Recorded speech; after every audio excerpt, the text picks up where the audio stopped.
Bismillahirrahmanirrahim. Terima kasih saudara pengurus majlis yang berbahagia, Tuan Imam, pengurusi masjid, ahli kuasa masjid, tuan-tuan, puan-puan muslimin dan muslimat sekalian. Assalamualaikum warahmatullahi wabarakatuh. Alhamdulillah, alhamdulillahilladzi arsala rasulahu bil huda wa dinil haqq liyuzhirahu 'ala ad-din kullihi walau karihal kafirun. Rabbi shrah li sadri wa yassir li amri wahlul 'uqdatam min lisani yafqahu qawli.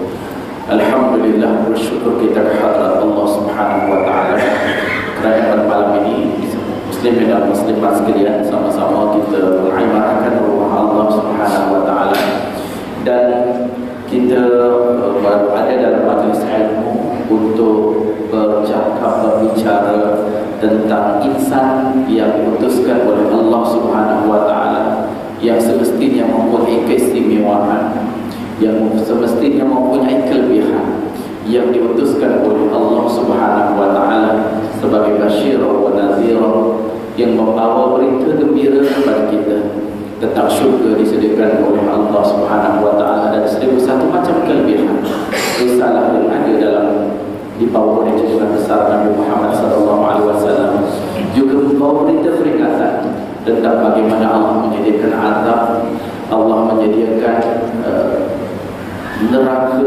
dan sebagainya. Azab itu tuan-tuan dan puan-puan untuk memperingatkan kita, menjauhkan daripada segala perkara yang bertentangan dengan apa yang dibawa oleh Rasulullah SAW.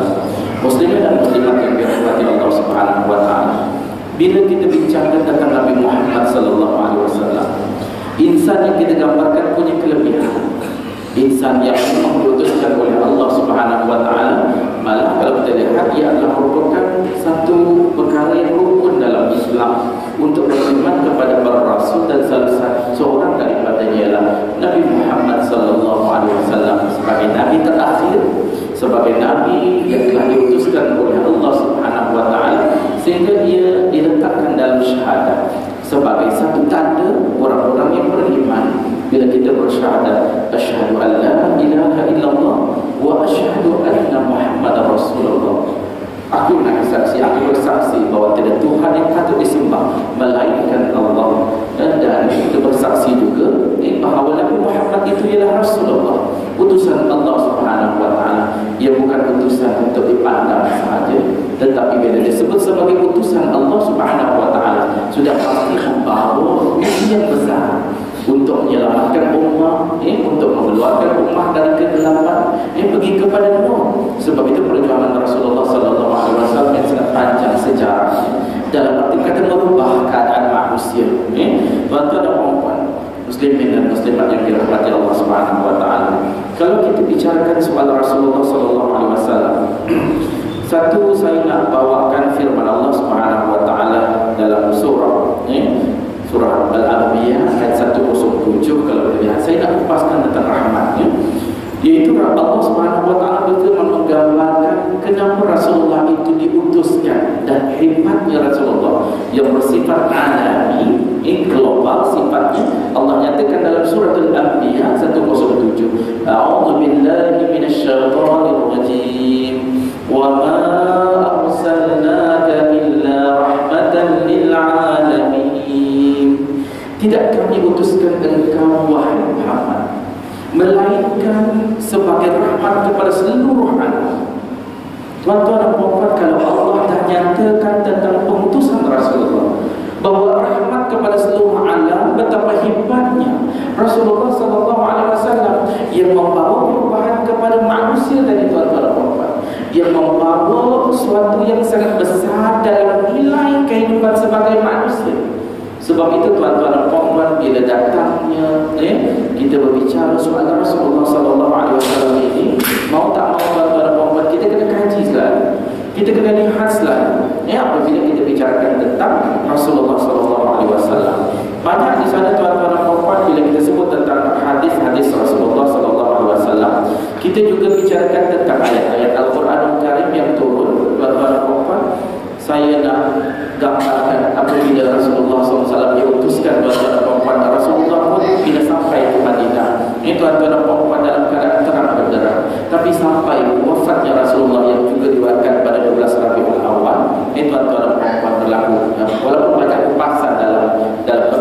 itu. Tapi yang pentingnya tuan-tuan dan puan-puan, Rasulullah juga telah meninggalkan kita. Rasulullah SAW digambarkan dalam sebuah hadis. An Anas radhiyallahu anhu qala lamma kana al-yawm alladhi dakhala fihi Rasulullah sallallahu alaihi wasallam al-Madinah awwa minha kullu shay falamma kana al-yawm alladhi mata fihi azlama minha kullu shay wa ma nafadna aydiyana min at-turab wa inna la fi damihi sallallahu alaihi wasallam hatta ankarna qulubana. Atau kama qala Rasulullah sallallahu alaihi wasallam. Maksudnya tuan-tuan dan puan-puan ya, apa yang ada pada diri Rasulullah sallallahu alaihi wasallam itu digambarkan oleh Anas radhiyallahu anhu. Beliau menceritakan pada hari Rasulullah sallallahu alaihi wasallam memasuki Madinah, ini ketika hijrahnya baginda sallallahu alaihi wasallam. Kita tahu perjalanan hijrah Rasulullah dari Mekah ke Yatsrib ketika itu, bila sampai ke Madinah memang banyak peristiwa yang berlaku. Antara yang digambarkan ini ialah apabila baginda datang ke Madinah, semua perkara, semua yang ada di Madinah, apatah lagi dengan cuacanya, dengan suasananya, tuan-tuan dan puan-puan, menjadi bersinar-sinar. Itu yang Al-Madinah itu disebut Al-Munawwarah, bersinar-sinar. Namun pada hari baginda wafat, ini juga yang disebabkan kita mengingati Maulid Rasul sallallahu alaihi wasallam. Tuan-tuan dan puan-puan, apabila nampak pada hari baginda wafat, semuanya menjadi gelap. Cuaca macam tahu tuan-tuan, ialah Allah yang menciptakan cuaca dalam keadaan kegelapan. Dapat merasakan perginya seorang insan yang hebat yang membawa cahaya, seorang insan yang akan meninggalkan umat yang dididiknya, tuan-tuan dan puan-puan. Sebab itu kita rasakan di situ semuanya menjadi gelap. Belum lagi kami menghapuskan tanah daripada tangan-tangan kami, di mana kami masih menguruskan pengebumian baginda sallallahu alaihi wasallam. Namun kami telah pun merasakan seolah hati-hati kami hari itu bukan lagi hati-hati kami yang biasa. Tuan-tuan dan puan-puan, para sahabat merasakan satu kelainan apabila berlakunya kewafatan Rasulullah, sehingga ada di antara para sahabat macam nak kata bahawa Rasulullah tak wafat, Rasulullah tak pergi, tuan-tuan dan puan-puan. Sampai begitu digambarkan oleh para sahabat kepada, dan ketika itu tuan-tuan dan puan-puan, kerana mereka tak mahu akan kehilangan seorang insan yang sangat dekat dengan hati mereka, yang telah mendidik mereka menjadi hamba Allah yang dekat dengan Allah Subhanahu wa ta'ala. Sebab itu kita lihat bagaimana rasanya para sahabat itu, tuan-tuan dan puan-puan, sehingga Umar pun merasakan bahawa Rasulullah tidak wafat, sehingga Umar nak bercakap dengan orang pun masih tak mahu nak bercakap ketika itu. Sukar untuk melafazkan saat kewafatan baginda sallallahu alaihi wasallam. Tuan-tuan dan puan-puan, maknanya kalau kita lihat di situ, kegelapan yang berlaku itu ialah Allah jadikan suasana ketika itu merasakan kegelapan manusia, kegelapan dunia ketika itu. Tetapi tuan-tuan dan puan-puan, memanglah bila kita ditinggalkan oleh Rasulullah, Rasulullah ada khazanah pada kita, Al-Quran dan sunnahnya. Tetapi tuan-tuan, nak bagi tahu bahawa bila Rasulullah dah jauh, zaman Rasulullah sallallahu alaihi wasallam, para sahabat, tuan-tuan dan puan-puan, dekat dengan Rasulullah, sehingga kalau boleh mereka nak tidur di rumah Rasulullah sallallahu alaihi wasallam, kalau boleh mereka nak menjadi khadam Rasulullah, kalau boleh mereka nak sentiasa bersama dengan Rasulullah sallallahu alaihi wasallam. Tapi kita ni, tuan-tuan dan puan-puan, yang sudah jauh dengan keputusan Rasulullah, yang tinggal ialah apa yang diceritakan oleh Rasulullah, hadis Rasulullah sallallahu alaihi wasallam, sirah junjungan baginda. Yang tuan-tuan dan puan-puan, yang perlu kita tuangkan, yang perlu kita baca, yang perlu kita telusuri segala apa yang telah ditinggalkan oleh baginda sallallahu alaihi wasallam. Sebab itu kalau kita lihat Rasulullah sallallahu alaihi wasallam bersabda kepada kita, taraktu fikum amrayni ma in tamassaktum bihima lan tadillu abada, al-Quran wa sunnati. Atau kama qala Rasulullah sallallahu alaihi wasallam. Ada riwayat yang berbeza tentang hadis itu, tapi tuan-tuan dan puan-puan, mafhum hadis itu Rasulullah menyatakan, aku tinggalkan kepada kamu dua perkara. Sekiranya kamu pegang betul-betul kedua perkara ini, lan tadillu abada, selama-lamanya tidak akan sesat dan selama-lamanya. Apa dia, tuan-tuan dan puan-puan, muslimin dan muslimat? Al-Quran wa sunnah. Al-Quran dan sunnah, itulah yang ditinggalkan oleh Rasulullah kepada kita. Walaupun Rasulullah dah tinggal kita, tuan-tuan dan puan-puan, dah wafat, dah meninggalkan, macam mana sekalipun, tuan-tuan dan puan-puan, kalau kita nak bayangkanlah perasaan sahabat ini. Saya baru balik umrah tengah bulan Desember, baru balik lagi, tuan-tuan dan puan-puan. Kita bila nak ziarah wada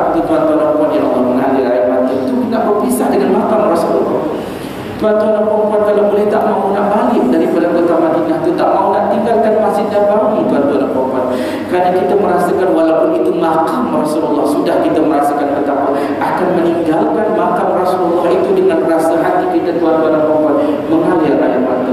Adakah rezeki akan datang semula nak datang tempat itu dan pergi menziarahi Rasulullah SAW walaupun berada di makamnya, tuan-tuan dan puan-puan. Apatah lagi ketika para sahabat berhadapan dengan suasana ini, sukar untuk kita namakan dengan kata-kata. Seorang insan yang sungguh hebat pergi, tuan-tuan dan puan-puan. Kita kalau ibu bapa kita pergi, kawan sahabat anak kita pergi, kita cukup terasa. Apatah lagi insan yang bawa nur ini, yang digambarkan rahmatan lil alamin, meninggalkan dunia ini, tuan-tuan dan puan-puan, dan bawa rahmat kepada seluruh alam berbagai bentuk, tiba-tiba pergi meninggalkan kita. So untuk itu, tuan-tuan dan puan-puan, kita sambut Maulid Rasul ini supaya kita sedar, supaya kita ingat, supaya kita semakin cinta dan kasih pada Rasulullah SAW. Kalau tidak, tuan-tuan dan puan-puan, mungkin kita semakin jauh daripada ditinggalkan oleh Rasulullah. Saya juga nak ingatkan diri saya dan kita, tuan-tuan dan puan-puan, Allah dah tunjukkan kita pelbagai ujian. Allah tunjukkan kepada kita pelbagai ujian hari ini. Namun manusia kadang-kadang masih tidak insaf. Manusia masih lupa, tuan-tuan dan puan-puan.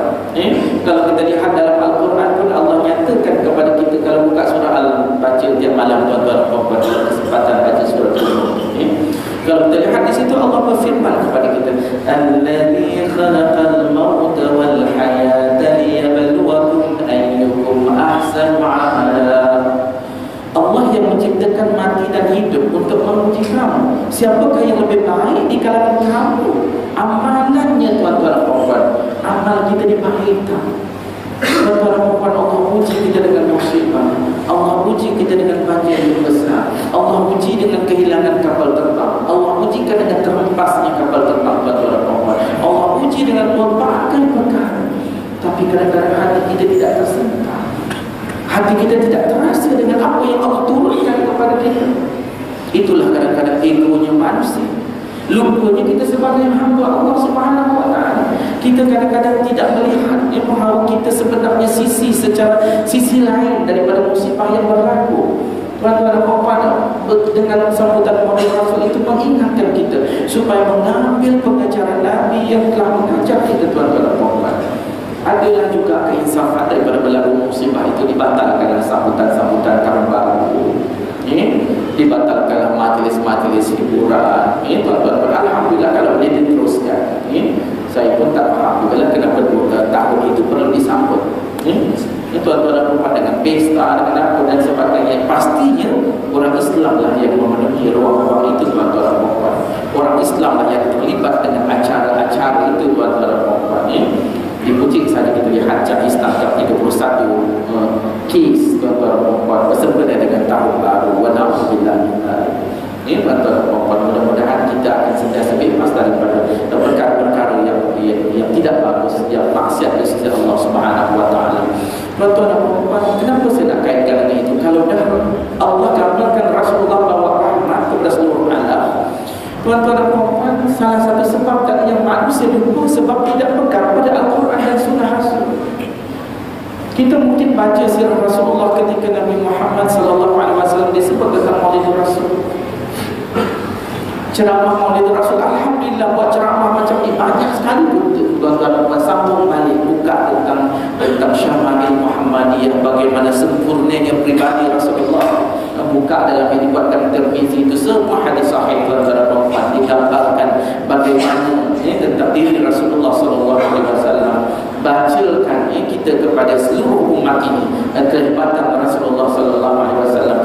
Ini, tuan-tuan dan puan, itu yang kita nak ambil. Baru kita nampak wa ma arsalnaka illa rahmatan lil alamin. Kalau tidak, kita sebagai hamba Allah Subhanahu wa taala ini merasakan macam biasa je, tuan-tuan dan puan. Biasa saja. Kita merasa dalam keadaan zon yang selesa. Bila begitu, tuan-tuan dan puan, bila kita rasa zon selesa, bahaya dari sudut muhasabah diri. Tuan-tuan dan puan dapat merasakan bahawa bila kita dalam keadaan zon selesa, kita kata tak apa, belum lagi nak mati, belum lagi berlaku musibah.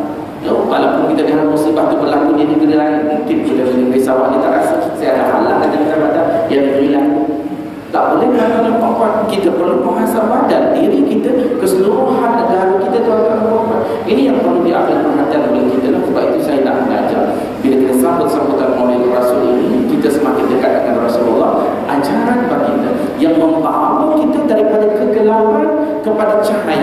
perbezaan yang sangat nyata kepada iman daripada yang sesat, daripada yang syirik kepada yang beriman, tuan-tuan dan puan-puan. Okey, bila kita bicarakan tentang rahmatan lil alamin, tuan-tuan dan puan-puan, saya nak lihat beberapa sudut rahmat itu yang kita sepatutnya rasa bersyukur, yang sepatutnya kita merasakan dekat dengan Allah, dekat dengan Rasulullah SAW. Yang pertama, tuan-tuan dan puan-puan, ialah of course kita melihat itu rahmat dari sudut akidah. Akidah itu, tuan-tuan dan puan-puan, iman Rasulullah berjuang selama 13 tahun dalam misi dakwahnya, tuan-tuan dan puan-puan, menyatakan tentang keimanan. Dakwah di Makkah, tuan-tuan dan puan-puan, menyatakan tentang keimanan kepada Allah. Sebab itu ayat-ayat Makkiyah yang turun di kota Makkah, kita lihat ayat-ayat yang berpaksikan kepada keimanan, mengajak manusia beriman. Maka lahirlah tokoh-tokoh yang hebat imannya. Abu Bakar As-Siddiq, Umar bin Khattab, tuan-tuan, Utsman bin Affan, Umar bin Khattab, Ali bin Abi Thalib, itu khulafa ar-rasyidin dan sahabat-sahabat yang lain yang sanggup berjuang. Tinggalkanlah kemewahan dunia, tinggalkanlah kelebihan dunia, tuan-tuan dan puan-puan, sanggup tinggalkan kota Makkah dengan keistimewaan yang ada pada mereka. Mereka tinggalkan segala harta benda kerana nak berjuang di jalan Allah Subhanahu wa taala. Abu Bakar As-Siddiq sanggup keluarkan dan dermakan, sedekahkan seluruh, tuan-tuan dan puan-puan, miliknya, binatang ternakan miliknya, semata-mata untuk berjuang fi sabilillah. Tuan-tuan, kenapa? Kerana iman itu, tuan-tuan dan puan-puan, Allah telah berikan hidayah kepada mereka, nur kepada mereka, kesan daripada didikan Rasulullah SAW. Mereka sanggup, tuan-tuan dan puan-puan, untuk berkorban di jalan Allah Subhanahu wa taala. Mereka tak letakkan dunia itu dalam hati mereka. Mereka akan, tuan-tuan, kita boleh pegang dunia tapi tak letak dalam hati. Ini yang kalau boleh kita lakukan dalam hidup kita, insya-Allah kita akan semakin dekat dengan Allah Subhanahu wa taala. Jadi, tuan-tuan, bila sebut akidah di zaman Rasulullah itu diutuskan itu, tuan-tuan, berlakunya, tuan-tuan, keadaan jahiliyah. Masyarakat dalam keadaan jahiliyah tak kenal dengan Tuhan, pergaduhan, tuan-tuan, perang saudara berlaku, berhala bergelimpangan di kota Makkah. Tuan-tuan, Rasulullah ubah keadaan itu. Rasulullah seru supaya mereka beriman kepada Allah. Rasulullah ajak, jemput mereka untuk beriman kepada Allah Subhanahu wa taala. Tuan-tuan, itu perjuangan yang sangat besar, sehingga kita di negeri Sarawak pun menjadi orang yang beriman, syukur kepada Allah Subhanahu wa taala. Tuan-tuan, maka atas usaha, atas kesungguhan dakwah mereka, maka Islam itu sampai kepada seluruh pelosok dunia. Jadi, tuan-tuan, bila kita ingat keadaan itu, tuan-tuan, rahmat dari sudut akidah. Sebab itu bersyukur, nikmat yang paling besar, nikmat iman dan Islam. Nikmat iman itulah yang membebaskan kita daripada azab Allah Subhanahu wa taala. Nikmat iman itulah yang menempatkan kita dalam syurga yang penuh dengan kenikmatan. Tuan-tuan, puan-puan, dengan nikmat iman itulah kita diangkatkan oleh Allah Subhanahu wa taala. Kedudukan orang-orang yang beriman itu. Hebatnya, tuan-tuan, puan-puan, rahmat ini. Kalau kita tak melihat rahmat ini, masalah itu. Sebab itu kena jaga akidah ni, kena tanamkan iman ni, tuan-tuan, suburkan keimanan kita. Kita jadikan agenda iman ni sangat penting. Cabaran semasa pun banyak, tuan-tuan, puan-puan. Kadang-kadang dia nak memgoyangkan akidah umat Islam 1001 macam keadaan. Dengan dunia yang canggih, dengan internet, dengan media sosial, tuan-tuan, puan-puan, jangan cepat sangat percaya kepada apa yang dimasukkan ataupun dimomokkan di dalam internet. Kalau siapa jatuh saja 1001 macam cerita, tuan-tuan, ada yang nak buat gambar yang mendahului pihak-pihak yang sedang membuat kajian. Macam tak logik, dia gambar bila petang tu berlaku sebelah petang, tuan-tuan, sedangkan ianya berlaku pada sebelah pagi. Kalau kita lihat di situ, dekat tempat tu ada pula kawasan-kawasan yang sudah bertak. Logiknya saya pun fikir, kalaulah dia maknanya terhempas di situ dan mendarat begitu, takkan sampai petang tak tahu berita, tuan-tuan, azam macam ni. Ada saja, tuan-tuan. Sebab itu kalau kita lihat itu fenomena harian. Apa tanda kalau kita lihat soal iman, tuan-tuan, hari ini berbagai keadaan isu yang ada dalam internet yang boleh mengubah cucukkan iman kita. Sebab itu cucukkan ajar yang halus kepada kita orang-orang Islam ini, tuan-tuan, kena ambil perhatian. Kita juga kena kuat dari sudut keimanan. Inilah kita nak bina diri kita, orang-orang yang beriman, tuan-tuan. Sekarang kita tak cakap lagi tentang maknanya azimah. Kita tak cakap sangat, tak ramai dah orang percaya dengan azimah tu. Kalau ada pun sikit sangat. Minyak-minyak, tuan-tuan, tak berapa dah sekarang ini. Tapi yang lain-lain tu kadang-kadang tak nampak dalam bentuk ideologi, dalam bentuk ajaran-ajaran semasa, tuan-tuan dan puan. Kadang-kadang kita terpengaruh dengan suasana yang ada. So kita ambil perhatian, sebab rahmat dibawa oleh Rasulullah SAW. Dan sudah hebat rahmat itu. Yang kedua, tuan-tuan dan puan, bila kita sebut rahmat, tuan-tuan dan puan, of course dari sudut ibadah dan syariat. Tuan-tuan dan puan, rahmatnya kenapa perlu syariat Allah? Kita tak boleh buat kita sendiri, tuan-tuan dan puan, syariat ini. Sebab kita datang daripada Allah, kembali kepada Allah. Bagaimana manusia mungkin kalau mencipta ajaran mereka sendiri, tuan-tuan dan puan, maka kalau kita di situ kita tak tahu. Sebab kita ni diciptakan oleh Allah, dunia ni dijadikan oleh Allah. Apatah lagi perkara ghaibiyah, mana mungkin kita nak tahu, tuan-tuan dan puan, kecuali yang telah diwahyukan oleh Allah Azza wa Jalla. Maka ibadah syariah, tuan-tuan dan puan, rahmat yang besar. Kita, tuan-tuan dan puan, ada undang-undang kita, perkahwinan bagaimana.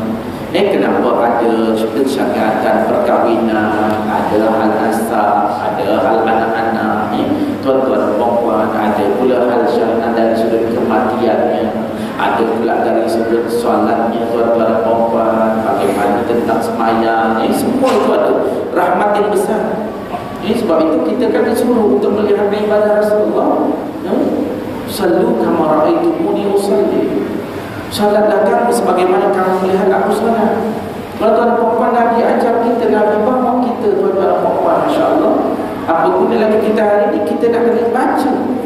Masalahnya, tuan-tuan dan puan, buku semakin banyak tentang Rasulullah pun. Cuba bayangkan, cuba muhasabah diri kita, tuan-tuan dan puan, masya-Allah. Daripada hadis Rasulullah yang banyak, berapa yang agaknya kita faham hadis Rasulullah SAW? Pernah baca Al-Quran itu, tuan-tuan dan puan, yang kita dah khatam banyak kali, 30 juzuk, kita faham tak setiap ayat yang diturunkan oleh Allah Subhanahu wa Ta'ala itu? Cuba renung, tuan-tuan dan puan, hadis-hadis tentang Rasulullah, sirah Rasulullah SAW. Tuan-tuan dan puan, kita baca tak? Di sudut inilah kalau perlu kita memahami bagaimana ibadah Rasulullah SAW. Tak sempat kalau kita nak baca memori kita di 50 tahun, tuan-tuan, maka usaha kena ada.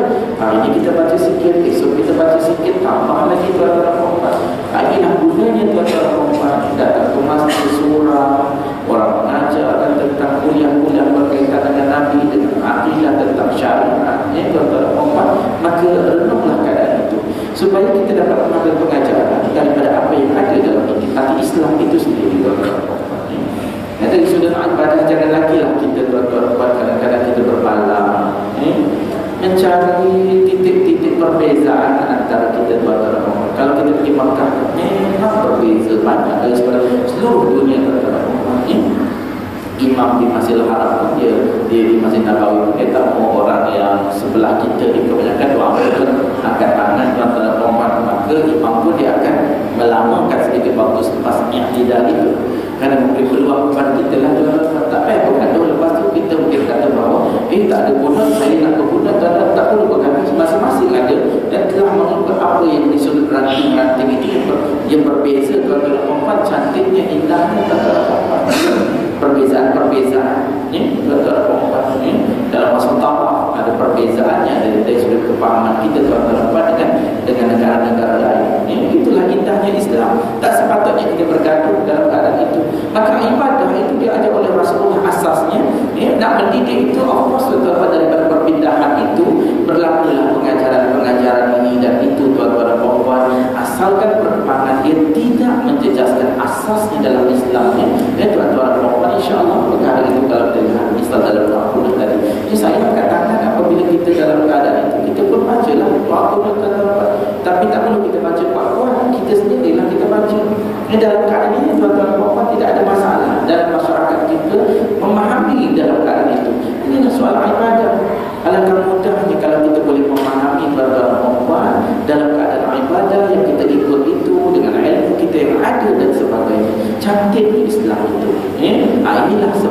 kita ambil pengajaran dan rahmat ini dibawakan oleh Rasulullah sallallahu alaihi wasallam.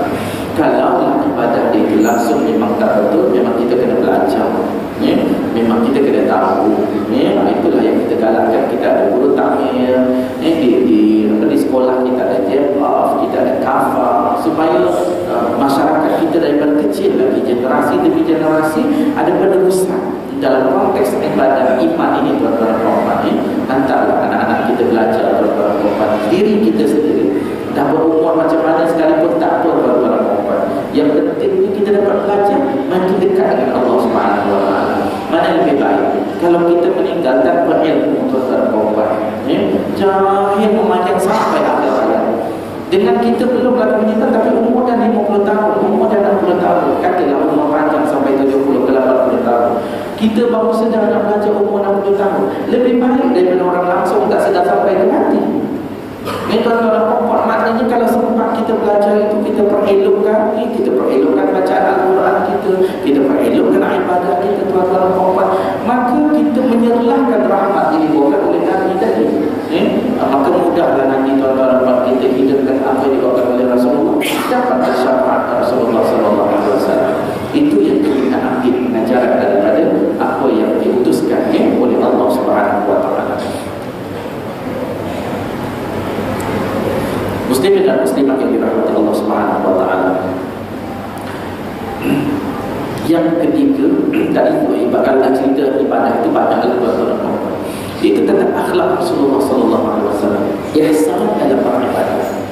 Tuan-tuan dan puan, bila kita dekat ya dengan Allah, apa yang kita lakukan, sebab itu bila ditanya dalam hadis ada macam kita lihat dalam hadis itu, tuan-tuan dan puan, bila Rasulullah sallallahu alaihi wasallam datang, Jibril menyerupai seorang lelaki, Jibril pun tanyalah tentang iman, tentang Islam, tentang ihsan dan tentang tanda-tanda pada kiamat. Tuan-tuan dan puan, saya nak petik tentang ihsan itu. Bila ditanya oleh Jibril kepada Rasulullah sallallahu alaihi wasallam, ihsan apa dia ihsan? Maka Rasulullah pun jawab, an ta'budallaha ka'annaka tarahu wa in lam takun tarahu fa innahu yarak. An ta'budallaha, kamu menyembah Allah, kamu beribadah kepada Allah. An ta'budallaha ka'annaka tarahu, seolah-olah kamu melihat Allah. Wa in lam takun tarahu, walaupun kamu tahu memang kamu tak melihat Allah, kecuali di akhirat nanti. Sekarang kita tak dapat melihat Allah. Wa in lam takun tarahu fa innahu yaraka, tapi kamu yakin Allah melihat kamu. Datangkan keilmuan Allah dalam jiwa kita, sebab kita akan jaga ibadah. Kita akan jaga ibadah kita kerana Allah melihat kita, tuan-tuan dan puan. Kerana Allah pun melantik malaikat untuk mencatat setiap apa yang kita lakukan. Maka bila hadir keilmuan Allah dalam ibadah, tuan-tuan dan puan, maka kita akan buat yang terbaik. Kita akan buat yang paling setinggi-tinggi, sesempurna mungkin, tuan-tuan dan puan. Itu yang bila kita lihat dalam surah Ihsan. Tuan-tuan dan puan, bila kita bicarakan soal akhlak Rasulullah, bukanlah kita sebut Syama'il Muhammadiyah. Kalau nak ceritakan tentang kehebatan Rasulullah itu banyak. Sekarang ni pun ada buku yang diterjemahkan dalam bahasa Melayu. Tuan-tuan dan puan, ada tentang Syama'il Muhammadiyah yang diulaskan sedikit pengajaran hadisnya, matan yang asal, kemudian diceritakan bagaimana tentang pengajaran daripada hadis-hadis itu. Ada cerita tentang bagaimana pakaian Rasulullah sallallahu alaihi wasallam. Tuan-tuan dan puan, Rasulullah pernah pakai pakaian yang berjalur. Rasulullah pernah pakai pakaian warna lain, warna hijau. Rasulullah pernah warna yang paling disukai oleh Rasulullah ialah warna hitam. Tuan-tuan dan puan, serban Rasulullah pun bertukar-tukar keadaannya. Tuan-tuan dan puan, ada cara pakai begitu, ada yang ini dan sebagainya. Tuan-tuan dan puan, itu nak menunjukkan betapa dalam konsep itu bahawa kena jalan dalam konsep berpakaian, tetapi asasnya ada dalam Islam. Itu kita kena ambil pengajaran. Ini tuan-tuan dan puan, maka kalau kita lihat dalam konteks ini, bila kita lihat akhlak Rasulullah sallallahu alaihi wasallam itu, bagaimana rambut baginda sallallahu alaihi wasallam. Orang ini pun akan katalah ada yang suka nak rambut panjang, dia kata saya berambut panjang kerana nak ikut sunnah.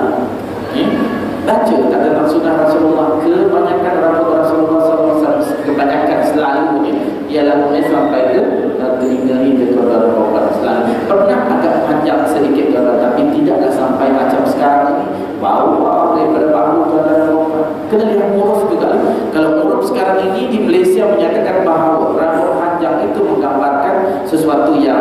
nilai yang tak baik misalnya, kita kena ambil perhatian. Di zaman Rasulullah kita tahu cuaca yang berbeza. Cuaca berbeza, keadaannya ada 4 musim. Malaysia ni musim berapa? 4 juga. Berapa musim Malaysia ni? 1 je kan?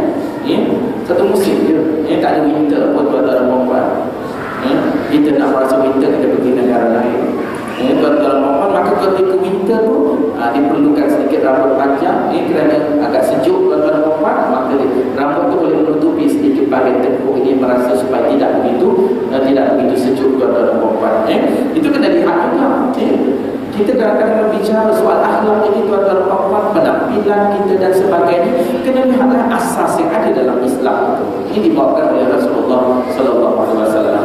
Tuan-tuan dan puan-puan, kalaulah Allah pun dah cerita dalam Al-Quran Al-Karim, buka dalam surah Al-Qalam, Allah sebut wa innaka la'ala khuluqin 'azim. Sesungguhnya pada diri engkau wahai Rasulullah akhlak yang sangat agung, akhlak yang sangat mulia. Allah dah ungkapkan dalam Al-Quran, Allah perakukan dalam Al-Quran Al-Karim. Tuan-tuan dan puan-puan, Masya Allah, akhlaknya sungguh hebat.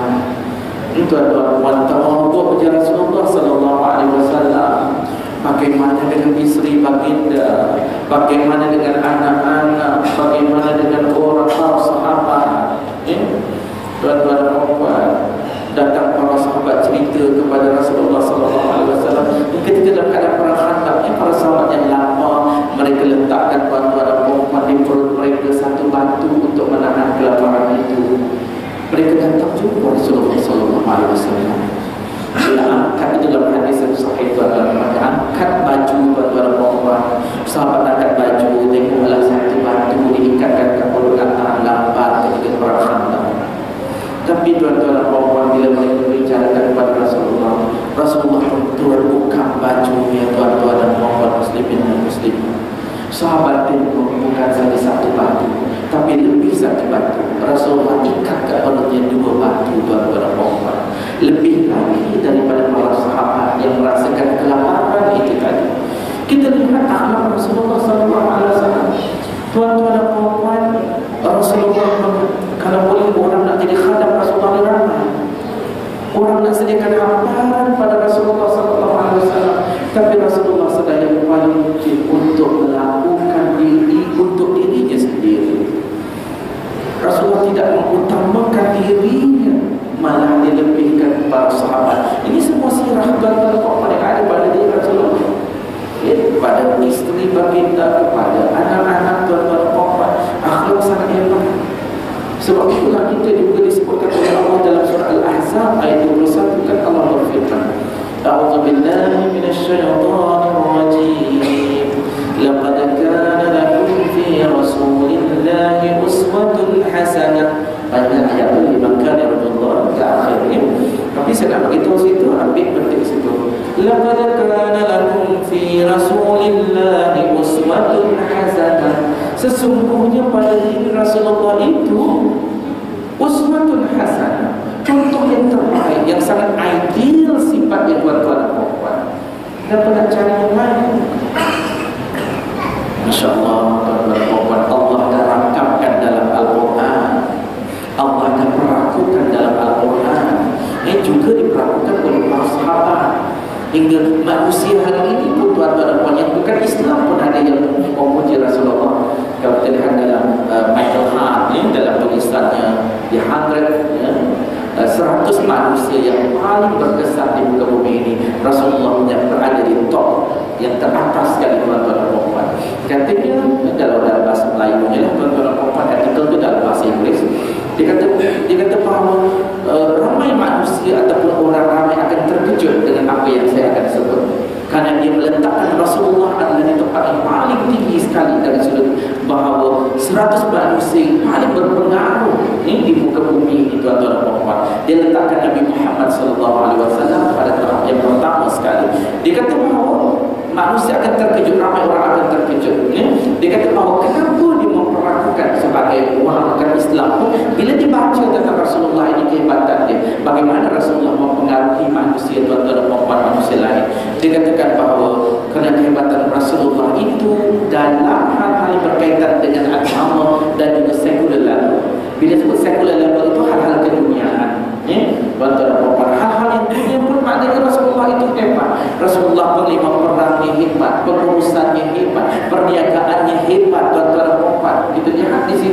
bagaimana akhlaknya, bagaimana ibadah dia tuan-tuan dan puan. Rasulullah boleh mengubah keadaan manusia itu, sehingga terbina satu tamadun daripada orang yang berperang antara satu sama lain. Sebab itu kalau kita lihat apa disebut kebaikan hak itu kehebatannya. Apatah lagi kalau kita lihat yang disebut dalam Al-Quran tadi, itu daripada Allah Azza wa Jalla.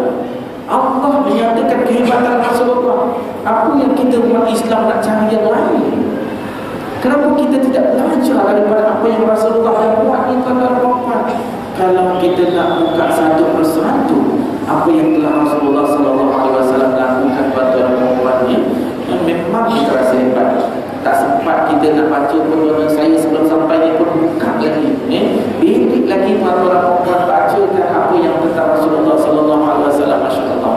Tak, orang kata kalau umur kita 100 tahun tak akan habis cerita berita tentang Rasulullah itu yang kita nak baca, yang kita nak hayati tuan-tuan dan puan. Nah, di situ sudah jelas hebatnya Rasulullah tadi. Sudah semua perkara tadi yang termasuk yang kita bicarakan soal akhlak. Maka tuan-tuan dan puan ambil pengajaran itu, akhlak Rasulullah SAW dari berbagai perspektif. Sekarang ini banyak juga buku-buku yang mudah untuk dibacakan dengan anak-anak. Saya dalam perkara buku itu letak kat meja. Semua anak baca, buat buka juga sekejap. Anak semua buka tu supaya walaupun tak banyak, mungkin sehari satu lembar ataupun satu lembar atau musawarah, satu muka surat. Kita buka buku yang ada satu, kita boleh lihat kehebatan yang ada pada Rasulullah SAW. Jadi tuan-tuan, maka itu dah diambil pengajaran oleh kita. Dari sudut akhlak itu banyak kalau kita nak cerita satu persatu. Kita bagi lalu azan sejak azan. Berapa minit? Okey, kita beri signal. Kita sampai sikit lah lepas tentang syaratnya. Tuan-tuan dan puan, bila kita lihat akhlak Rasulullah SAW, bila kita bacakan ya Allah, mari kita tuan-tuan Rasulullah ini sifatnya. Bila baca buku tuan-tuan dan puan dulu, pada fikirkan aku ni bagaimana, saya ni macam mana ya Allah, ya Tuhan. Rasulullah SAW nak kata seibu, tuan-tuan nak kata hebat ya Rasulullah itu tuan-tuan, tapi sempat lagi dengan akhlaknya pada manusia lain, dengan ibadahnya tuan-tuan dan puan. Masya Allah. Bila kita fikir balik Nabi Rasulullah semayang sampai berusahakan tuan-tuan dan puan, Rasulullah kata pada Aisyah radhiyallahu anha, bila ditanya pada Aisyah, kenapa sampai begitu, jawab Rasulullah SAW, afala aqul abdan syakur, aku ingin menjadi hamba Allah yang paling bersyukur. Itu Rasulullah yang termeterai namanya dalam syurga, dalam jannah Allah Subhanahu wa taala. Hebat ibadahnya, hebat akhlaknya, hebat. Maka tuan-tuan dan puan, kita tahu kalau saya kata baca daripada Rasulullah, kita terasa tuan-tuan dan puan taif kita.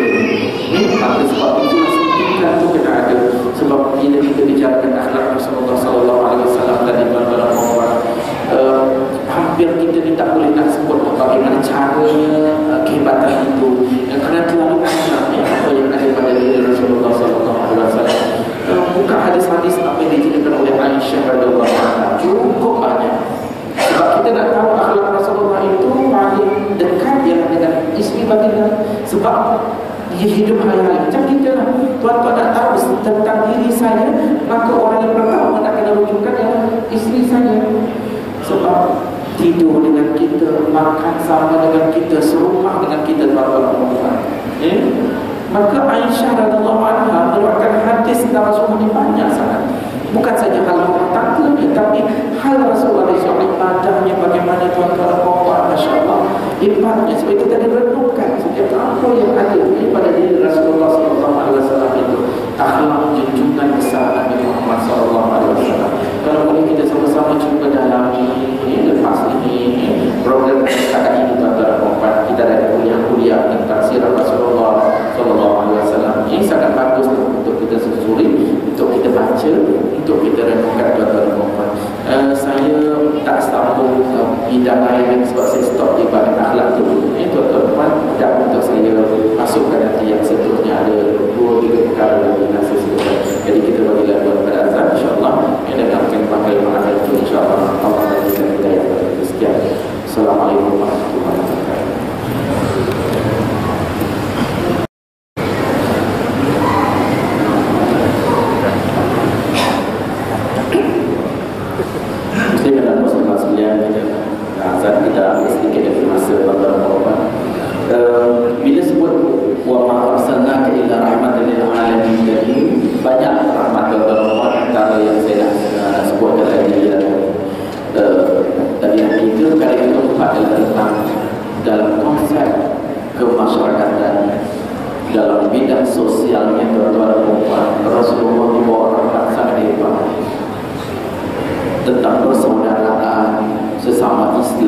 tentang perpaduan dengan orang bukan Islam, bagaimana Rasulullah dapat bekerjasama membangunkan Madinah, bagaimana dalam peristiwa hijrahnya baginda Sallallahu Alaihi Wasallam, bagaimana mempersatukan Aus dan Khazraj. Semua itu ada contoh.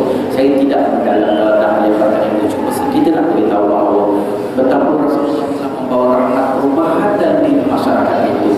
Ini kedudukan wanita dalam Islam. Kalau orang hari ini Women's Liberation, peraturan perempuan, cuba nak mempertikaikan kedudukan wanita dalam Islam. Sesungguhnya tidak. Peraturan perempuan zaman Rasulullah mengangkat martabat wanita dalam sejarah. Kita tahukan peristiwa Al-Banan, anak-anak gadis yang ditanam hidup-hidup. Ada yang bila diketahui yang lahir itu bakal lahir itu adalah anak perempuan, bantara perempuan, terus dibunuh pun ada yang sehingga besar sedikit sampai umur lebih kurang 6 tahun. Bila dah besar begitu, bantara perempuan di make up kan cantik-cantik, bawa kepada pasir. Ini sama saja berlaku begitu, bawa pada pasir gali lubang bantara perempuan, bawa situ ni. So umpamanya macam ada majlis, tapi sebenarnya nak ditimpuskan di dalam pada pasir bantara perempuan. Itu berlaku di zaman jahiliyah. Datang Rasulullah mengharamkan perbuatan itu, maknanya mengangkat martabat wanita yang sebenarnya dalam Islam. Sebab itu kita ada perempuan, walaupun mereka berjemaah di masjid ini, itu kalau ada di belakang, pahala dia sama dengan lelaki. Yang penting yang Allah akan lihat ujian amal kita. Siapa yang paling baik amalannya? Itu antara perempuan antara kita. Lelaki itu perempuan ke sujud ke rukuk ke antara perempuan, bukan disebabkan oleh jantina. Antara perempuan kita lihat itu malah apa siapa manusia ataupun hamba Allah yang paling dekat dengannya, amalnya paling baik. Mereka itulah orang-orang yang dekat dengan Allah, mendapat balasan yang hebat daripada Allah Subhanahu Wa Taala. Antara perempuan maknanya pengajaran daripada rahmat itu. Rasulullah mengajar kita hidup bermasyarakat. Sebab itu hal ini kalau kita mahu Rasulullah tentang perpaduan asas transformasi negara.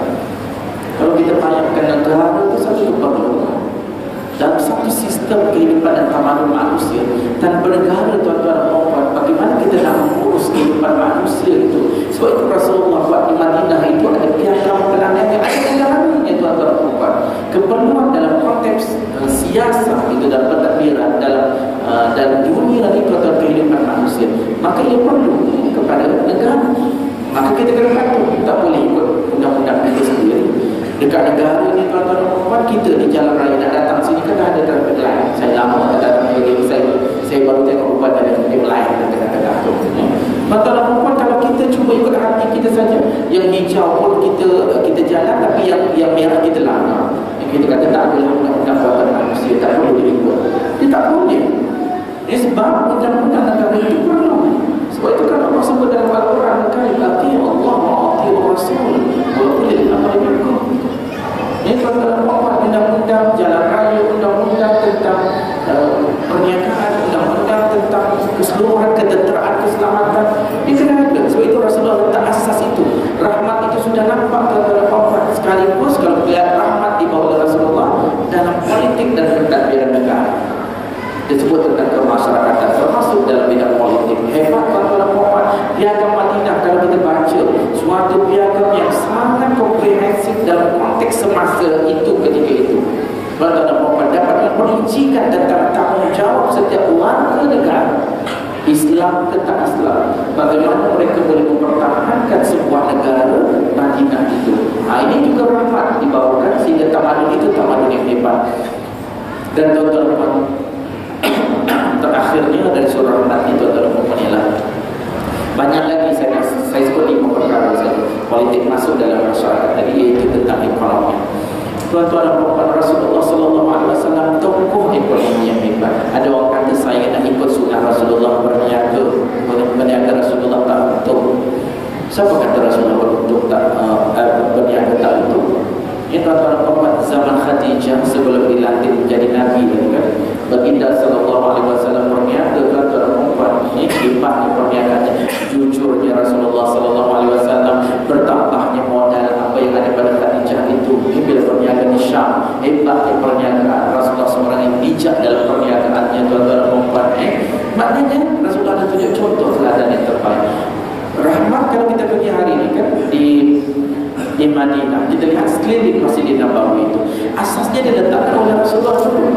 Selepas terbinanya Masjid Nabawi, tidaklah macam sekarang kedudukan ini, tetapi itu adalah asas itu. Asasnya di situ masjid kemudian dikelilingi oleh pusat-pusat perniagaan. Ini hotel makin besar-besar tuan-tuan.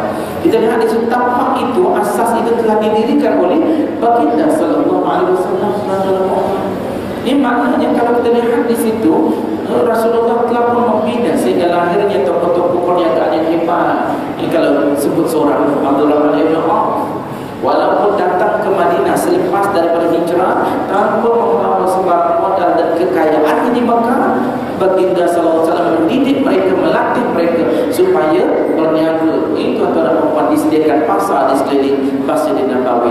Di situlah berlakunya perniagaan antara mereka dan juga hatta dengan orang yang bukan Islam. Bijaknya Abdurrahman ibn Auf berniaga, dia berniaga perkara asas dulu, iaitu berniaga susu dan sebagainya. Dalam sejarah itu makanan-makanan asasi keperluan ketika itu tuan-tuan dan puan. Jadi maknanya kita lihat perkembangan itu telah diletakkan oleh Rasulullah SAW dengan tuan-tuan dan puan perniagaan yang bebas daripada riba. Itu kita kena ambil daripada awal. Rasulullah ajar kita tuan-tuan dan puan muamalah dalam bebas daripada riba. Kita ini tidak tuan-tuan dan puan. Kadang-kadang kita lebih mementingkan keuntungan. Perniagaan yang berdasarkan kepada keuntungan semata-mata tuan-tuan dan puan. Kita lihat kelebihan itu.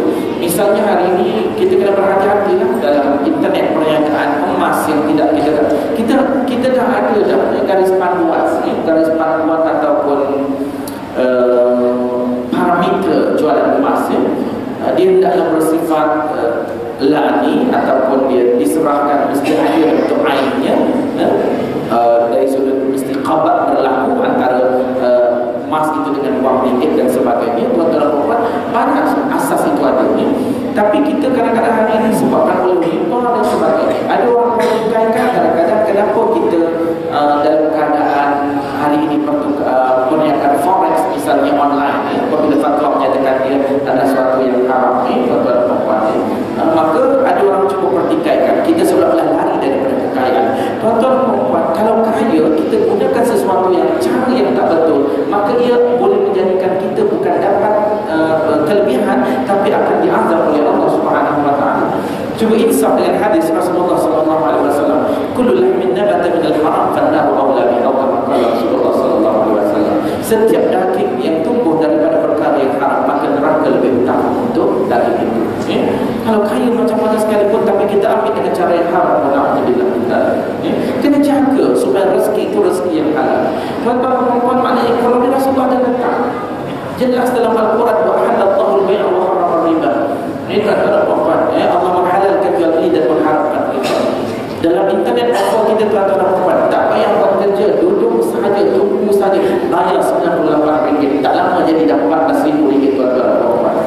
Logik pun akal tak boleh terima tuan-tuan. Mesti ada unsur-unsur sama ada bersifat maisir, perjudian, ataupun suatu yang haram, bersifat suatu penipuan yang tidak jelas kedudukan. Tuan-tuan dan puan, perniagaan kalau ada maisir, ada haram, ada yang tidak jelas, tuan-tuan dan puan, hendaklah kita tinggalkan, jangan ambil. Biar jelas perkara itu tuan-tuan, halal dan haram, ambil yang halal, tinggalkan yang haram. InsyaAllah rezeki tuan-tuan dan puan Allah yang punya. Itu yang tadi iman tu, Allah yang punya segala-galanya tuan-tuan dan puan. Jangan nanti ada orang kata bahawa bisnes tanpa penipu tidak akan maju. Itu satu falsafah yang merosakkan orang Islam. Tuan-tuan dan puan, suatu prinsip yang merosakkan orang Islam ialah kalau kita lihat dalam sistem kapitalis, mungkin itu adalah ciri dia. Tak berlaku penipuan, tak berlaku rasuah, seolah-olah kita tidak akan percaya dalam perniagaan. Tidak. Tapi Rasulullah dah tunjukkan perniagaan itu rahmat dalam sistem, batas sistem yang ada pertukaran dan sebagainya, ada nilai yang tersendiri sifatnya. Al-Quran diturunkan tak boleh menipu dari sudut ukuran, sukatan dan sebagainya. Itu ada dalam Islam, tuan-tuan dan puan. Cuma kita ni bila belajar fiqh tak sampai ke hujung. Belajar fiqh setiap hari, setiap tahun ulang bab taharah. Tahun 2001-437 nanti taharah ulang tuan-tuan dan puan. Tak habis-habis taharah.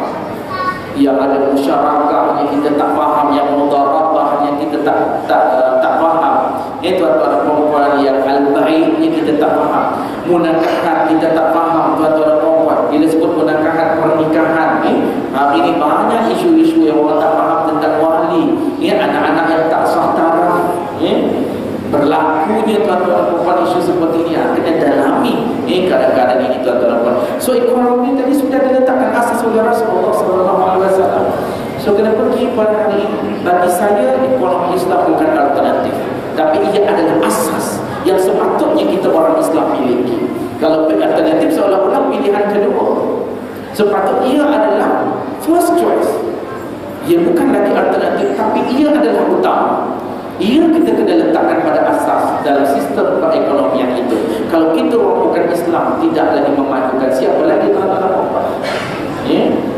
Dan kalau tuan-tuan nak tahu pelanggan perbankan dan kewangan Islam, kadang-kadang rasa malu juga 70% daripada kalangannya adalah orang bukan Islam. Kerana mereka lebih bijak ekonomi, kerana dia tahu bahawa sistem yang ada dalam kewangan Islam itu memberikan kita kepada sesuatu yang lebih baik. Kita tak pernah kepala memikirkan jatuh bangunnya sistem itu tuan-tuan puan. Sebab itu ada flat rate dan sebagainya lah, sistem yang ada dalam itu. Jadi tuan-tuan puan, itu rahmat diberikan oleh Rasulullah SAW untuk menyimpulkan itu tuan-tuan puan, apa yang patut kita lakukan hari ini dan dekat dengan Allah dan Rasulnya tuan-tuan puan, supaya kita mengambil pengajaran bukan sambut oleh Rasul ini, sambut situ saja tuan-tuan puan. Ilmu itu kena ambil, penghayatan itu kena ada. Pertama sekali tuan-tuan puan, ikut apa yang telah ditinggalkan oleh Rasulullah dalam Al-Quran, dalam hadis itu tuan-tuan puan. Masya Allah, banyak sungguh, bacalah, baca Al-Quran itu fahami. Kalau tak boleh faham secara langsung, baca terjemahan dia. Tak terlambat untuk memahami sedikit sebanyak bahasa Arab, boleh faham tuan-tuan puan. Maknanya sedikit mana ayat Al-Quran. Kalau imam baca depan dapat khusyuk bila faham ayat-ayat yang dibacakan oleh imam. Kalau tak faham tuan-tuan puan, itu yang layak sampai kita tuan-tuan puan. Cuba kalau kita ikuti satu persatu, Masya Allah bacaannya, mungkin boleh mengalir ayat mata bila nyatakan tentang azab dan sebagainya. Jadi itu satu ikutlah, mesti ikutlah apa yang kena ambil. Sebab itu Allah berfirman, tuan-tuan puan, wa ma atakumur rasul fakhudhuhu wa ma nahakum anhu fantahu. Apa yang didatangkan Rasul kepada kamu, dalam kamu ambil, buat, laksana, ikut. Dan apa yang ditegakkan oleh Rasul, maka dalam kamu tinggalkan kepada perempuan. Bila sebut tentang sunnah Rasulullah, orang hanya tahu, kadang-kadang dia tahu kahwin lebih daripada seorang. Itu sunnah.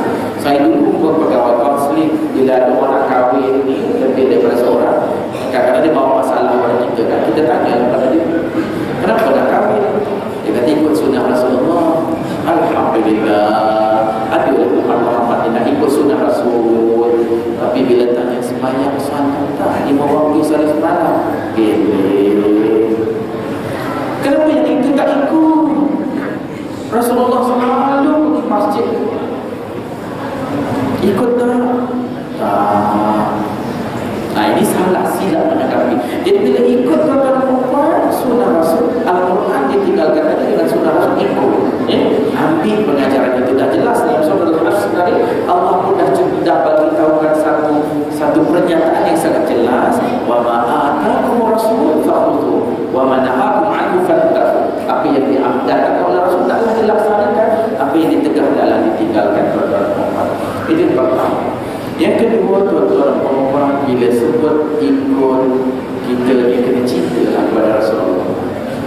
Faham kecintaan itu, cinta pada Allah, cinta pada Rasul, melebihi segala-galanya tuan-tuan perempuan. Maknanya di situ bila kita cinta pada Rasul, kita nak ikut jejak Rasulullah SAW.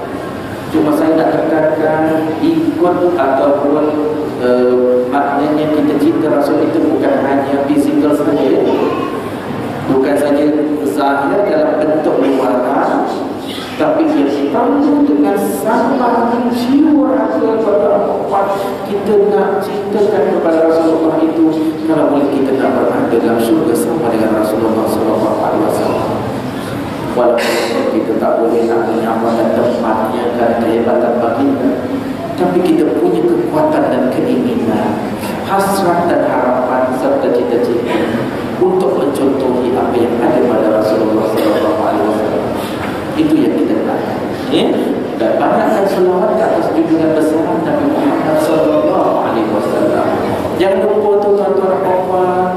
Sebab Allah betul pada hari Jumaat sentiasa dengar Bilal baca sebelum khatib kan, Bilal pun baca, Inna Allah wa malaikatahu yusalluna 'alan nabi ya ayyuhalladzina amanu sallu 'alaihi wa sallimu taslima. Sesungguhnya Allah dan para malaikat mengucap selamat ke atas Rasulullah sallallahu alaihi wasallam. Wahai orang-orang yang beriman, berselawatlah ke atas Rasulullah sallallahu alaihi wasallam dengan ucapan sejahtera itu. Atau ada itu dah Allah sebut dalam Al-Quran, perbanyakkanlah selawat ke atas junjungan besar Nabi Muhammad sallallahu alaihi wasallam. Jangan jadi orang kedengkul, tidak mahu berselawat ke atas junjungan besar Nabi Muhammad SAW. Ada juga orang kata, kenapa kita nak berselawat sedangkan Rasulullah itu sudah sempurna? Tuan-tuan dan puan-puan, Rasulullah itu maksum, Rasulullah itu ditempatkan dalam jannah dan disebarkan umat Muhammad. Kita kena ada rasa cinta kasih tadi, menyebabkan itulah kita melafazkan selawat tadi. Tuan-tuan dan puan-puan, insya-Allah terbit dalam hati dan sanubari kita cinta pada baginda sallallahu alaihi wasallam. Itu kena ambil perhatian dari sudut itu, tuan-tuan dan puan-puan. Kemudian yang akhir sekali, tuan-tuan dan puan-puan, yang patut kita lakukan ialah ke arah kesempurnaan. Tuan-tuan dan puan-puan, mungkin kita tak boleh ikut semua seluruhnya sekali sunnah Rasulullah, kerana ikut kemampuan. Kalau yang dapat itu kita buatlah sesempurna yang mungkin. Tapi tuan-tuan, termasuk saya, kelemahan ketaifan kita, tuan-tuan dan puan-puan, yang kita lihat itu kerana berbeza. Tuan-tuan dan puan-puan, kita ada kelemahan masing-masing, ada kekuatan masing-masing, tapi kita mesti melakukan ke arah kesempurnaan. Nak ambil Al-Quran dan hadis Rasulullah SAW sebagai satu pegangan tadi dan juga penghayatan. Dalam bentuk penghayatan itu mesti ada usaha tuan-tuan dilakukan oleh kita untuk memahami, menghayati Al-Quran dan hadis. Jangan tinggalkan begitu saja. Sebab akhir zaman ini fitnah banyak, tuan-tuan dan puan-puan. InsyaAllah balik pengadilan pada Al-Quran. Saya sebut dari musibah diberikan oleh Allah Subhanahu wa Ta'ala. Tuan-tuan dan puan-puan, musibah ini berlaku sebagai satu ujian. Disebut bala, bala itu ujian. Dia kedua, ayyukum ahsanu amala. Bala ujian, tuan-tuan dan puan-puan nak menguji kita. Kita kena lihat itu. InsyaAllah kalau kita sedar dengan keadaan ini, tuan-tuan dan puan-puan, kita akan berusaha untuk melakukan kesempurnaan ke atas junjungan besar Nabi Muhammad SAW dalam bentuk penghayatan kita yang dibawakan oleh baginda. Kerana Allah dah lantik dan utuskan baginda SAW sebagai Rasul mengajar kita, maka hendaklah kita menyempurnakan apa yang sepatutnya kita sempurnakan, tuan-tuan dan puan-puan. Biarlah akhir hayat kita seperti yang kita selalu berdoa, Allahumma khtim lana bi husnil khatimah wa la takhtim alaina bi su'il khatimah. Ya Allah, ya Tuhanku, ya Allah, ya Tuhan kami, sudahlah kehidupan kami ini dengan kesudahan yang baik, husnul khatimah. Ya Allah, elakkanlah, jauhkanlah kami daripada kesudahan su'ul khatimah, kesudahan yang tidak baik. Kita selalu akan berdoa ni, tuan-tuan dan puan-puan, insyaAllah ini kita akan menjadi hamba-hamba Allah yang dekat dengannya, dekat dengan Rasulnya, dan sentiasa mempertahankan setiap ajaran